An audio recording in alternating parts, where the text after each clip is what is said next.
What is going on? How's everybody doing today? Hope everybody's having a good day. I hope everybody had a good new year. But it is time to talk about some football. So, the Kentucky Wildcats, out of everybody, they are in the market for a major quarterback in the transfer portal, bearing new head coach. And we'll talk about that in a second. But first, I want to talk about Cutter Boley. So, Cutter Boley, I'm sure a lot of you Kentucky fans know who Cutter Boley is. All right, so Cutter Boley is gone. Cutter Boley is in the transfer portal. I think he's going to have some interest in the transfer portal. But, I mean, when Will Stein came in, when he got hired as head coach, it sounded like he wanted to keep Cutter Boley. From what I heard, Cutter Boley is a bigger guy, 6'5", 220. He came in, he showed some flashes. There were some turnover issues, and I think a lot of Kentucky fans know that. Yeah, he showed some flashes, and it sounded like Will Stein wanted to keep him around. I wasn't so sure of it. But I did trust Will Stein because he's developed some high-level quarterbacks when he was at Oregon, at his time at Oregon. So I was trusting him when it came to Cutter Boley. I thought that Cutter Boley could be a much better player under Will Stein. I do wonder, I haven't heard anything, but I do wonder whether this was Will Stein's decision or whether this was Cutter Boley's decision to transfer. Because I kind of thought that Cutter Boley would want to stay around and play under Will Stein, being that he has developed some very high-level quarterbacks over these years. But if you want to dig into Cutter Boley's stats, keep in mind he didn't play the full year. He did play most of the year, but not the full year. 15 touchdown passes, 12 interceptions. Like I said, there are some turnover issues there. 2,160 yards, 63.2 QBR. He's a Kentucky native, true freshman. I think he was a true freshman. He might have been it might have been a redshirt freshman. Let me know in the comments if he was a true freshman or a redshirt freshman. But anyways, you saw him look very good some games, and then you saw him turn the ball over a lot in some other games. I mean, he wasn't very effective on the ground, as you could see, but, I thought Cutter Boley would have been pretty good under Will Stein. But now, time to get into the big one. This one came out of nowhere. So Kentucky is now in play for Sam Leavitt. When Sam Leavitt's recruitment first opened, when he entered the transfer portal, it seemed like LSU was the landing spot. As you heard more, it seemed like Oregon was definitely in play. And then you started to hear more. Sounds like Miami is in play. And then last second, once the transfer portal officially opens, you hear that Kentucky is in a very good spot. According to Pete Nakos at On3, he said he's in a good spot. He said that Kentucky is in a good spot to land Sam Leavitt. Kentucky likes where they're at to land Sam Leavitt. It's gone far enough to where Sam Leavitt is in Lexington right now. He is currently in Lexington when this is being filmed. Probably be the day after when this is posted, but right now, as time is right now, he is visiting Lexington, and he's in the Kentucky facility touring it. I think a big part of this, a huge part of this was Will Stein. So this leads me to believe, here's my conspiracy here. So when Sam Leavitt entered the transfer portal, he had a no contact clause. No contact clause meaning you don't reach out to me, I'm going to reach out to you.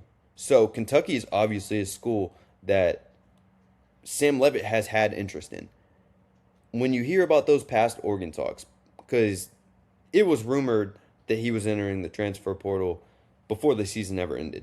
This was, I believe, before Will Stein was ever even hired at Kentucky. Leads me to believe if he had his sights set on Oregon because of Will Stein. Because if you look at Will Stein's resume, he's had a very good resume, especially with the transfer quarterbacks at Oregon. You look, Bo Nix, he brought in Bo Nix, made Bo Nix a first-round pick. Brought in Dylan Gabriel, got him drafted. Brought in Dante Moore, look at how that went. I mean, it's going pretty good so far. So it does lead me to believe Sam Leavitt may have had his eyes set on Oregon because just their resume of developing quarterbacks and getting them to the NFL. Because as a quarterback, that's your ultimate goal. Is first you want to win games. You could do that at Oregon with Will Stein. Second, you want to play in the NFL. And Will Stein's put pretty much every guy that he's coached at the quarterback position as of late in the NFL. I think Sam Leavitt had his eyes set on playing with Will Stein, and that is why Kentucky's a massive player right now.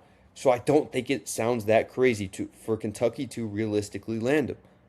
I I really don't, because if you're Sam Leavitt, you're thinking, like I said, look at his resume, look at his quarterback resume. You're gonna go play with him, and I like your odds. If I like your odds to go to the NFL if you play under Will Stein, and I don't know how many games you're gonna win at Kentucky. I don't know.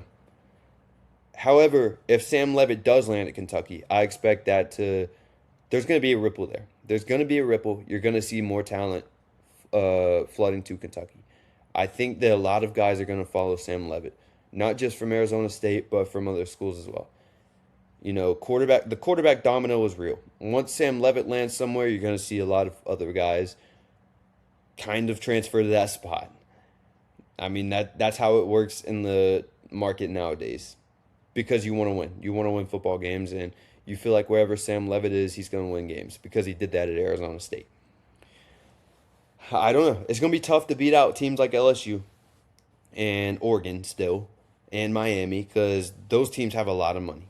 They have a lot of money. I don't think that's any secret. I think the development with Will Stein could be very intriguing for Sam Leavitt.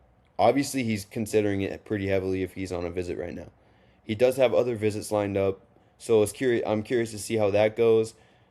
But if you're a Kentucky fan, I'd be pretty excited. I'd be pretty excited just for this news anyway.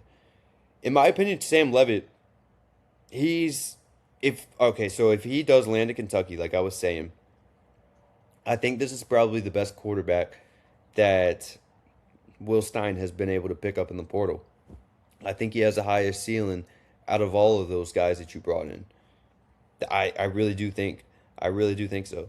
You know, I thought Sam Leavitt would be a perfect fit in a Lane Kiffin offense, but man, if you can go and get developed like these other guys, like if you look at his stats, he didn't get a full year. Remember, he dealt with injuries last year, but 1,628 yards, 10 touchdowns, 3 interceptions, and he can get it done with his legs. This kid's a gamer. If you look at play style, he reminds me of Jackson Dart in college.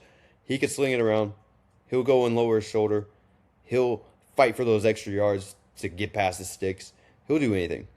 This kid's a gamer. You still have him for a few years, although I do think he is going to be a first-round pick next year, so he's probably only going to be in for 1 year. It is very interesting because he is from Oregon. So that's another thing. He's from Oregon, so that's another interesting part. You know he's pretty familiar with Will Stein. I really like Kentucky's chances. That's all I'm saying. As it stands right now, obviously things could change very quick in the transfer portal, but Kentucky, if you land him, you got a high ceiling quarterback. He's probably going to be a first round pick next year. That's all I'm saying. Like, he's going to be in talks to go number one. He had a lot of first round buzz this year. A lot of people were thinking he was probably going to be one of the top quarterbacks picked this year. Injuries did hurt that. He took Arizona State to the college football playoffs last year when there was really no hope for him. Like, you weren't really expecting Arizona State to make a run last year. Took them to the college football playoffs. Nearly upset Texas. If a few calls went a different way, Sam Leavitt probably would have been playing in the next round against, I think it was Washington. But yeah, man, Sam Leavitt's a ball player. He's my top quarterback in the transfer portal. In Kentucky, if you go out and land him, well done. You hit a grand slam. I think this is a big part of having Will Stein as your head coach now. I think Kentucky fans should be thrilled for that. You know, a lot of people, I did see some people kind of not like it so much, although I did. I was a huge fan of it. I was a huge fan of the hire because he was a coordinator and he wasn't one of the hottest names on the market. But coordinators have worked pretty well as head coaches. So, like, Dan Lanning was one. If Will Stein comes in and he can hire the right personnel, I think Kentucky can be flipped around very quick and be a very competitive team in the SEC. That's what I'm thinking. I'm not saying they're going to be at the top of the SEC. I'm not saying that. I do think they can be competitive. It's going to take some building. It's not going to be year one. However, if you get Sam Leavitt, I think that could be sped up a little bit.